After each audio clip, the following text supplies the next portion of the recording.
अध्यापक नहीं है। मैं खुद एक शिक्षक परिवार से आता हूं, मेरे पिताजी अध्यापक है। मैं खुद गवर्नमेंट स्कूल में पढ़ा हूं और जब आज उनकी हालत देखते हैं तो वाकई तरस आता है। आज के समय में लगभग 61% पद जो है वो रिक्त है, जिसमें मुख्य रूप से गैर शैक्षणिक है।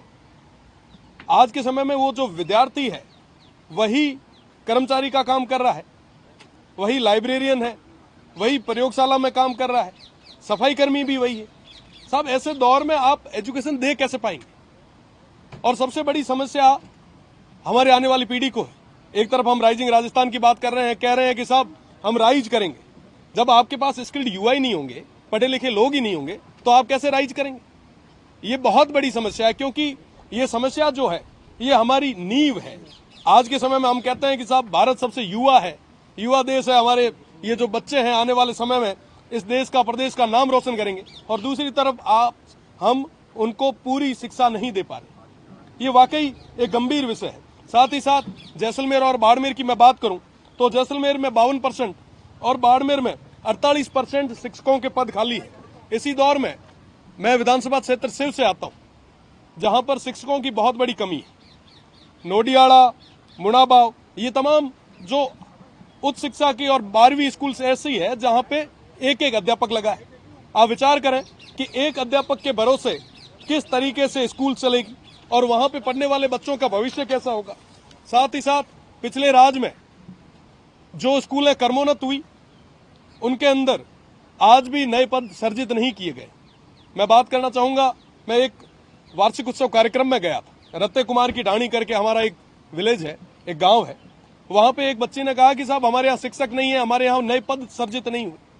आप विडंबना देखिए कि 12वीं तक स्कूल है, वहां पे 6 अध्यापक है। आप कैसे सही गुणवत्ता वाली शिक्षा दे पाएंगे?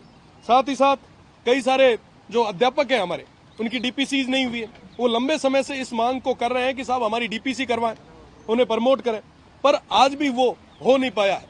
साथ ही साथ मैं अगर हायर एजुकेशन की बात करूं, हायर एजुकेशन की मैं बात इसलिए विशेषकर करूंगा क्योंकि मैं छात्र संघ अध्यक्ष रहा हूं। वहां के युवाओं की, वहां के विद्यार्थियों की पीड़ा को नजदीक से देखा है। आज पूरे राजस्थान में एक भी ऐसी कॉलेज नहीं है, एक भी ऐसी यूनिवर्सिटी नहीं है जहां पे प्रॉपर तरीके से क्लासेज लग रही है, ना कहीं पूरे तरीके से फैकल्टी है। और जो रिटायर्ड हो गए लोग, उनको पेंशन भी नहीं मिल रही।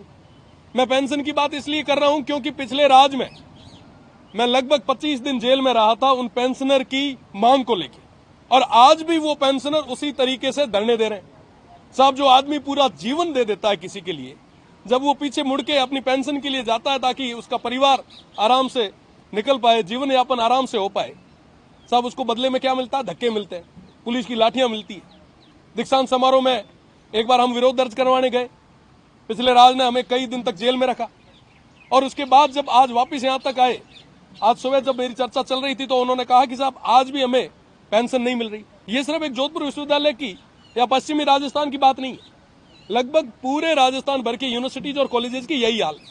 दूसरी तरफ हमारे जो भी युवा साथी हैं वो आज भी परेशान है। छात्र संघ चुनाव नहीं हो रहे। तमाम लोगों ने, तमाम हमारे नेताओं ने, तमाम माननीय सदस्यों ने ये बात रखी कि आप छात्र संघ चुनाव कराएं, नए युवाओं को राजनीति में आने के लिए एक रास्ता खोलें। आज भी हमारे शाहपुरा से आने वाले सदस्य ने ये मजबूती से मुद्दा रखा, बात रखी। तो निश्चित रूप से छात्र संघ चुनाव करवाए जाने चाहिए।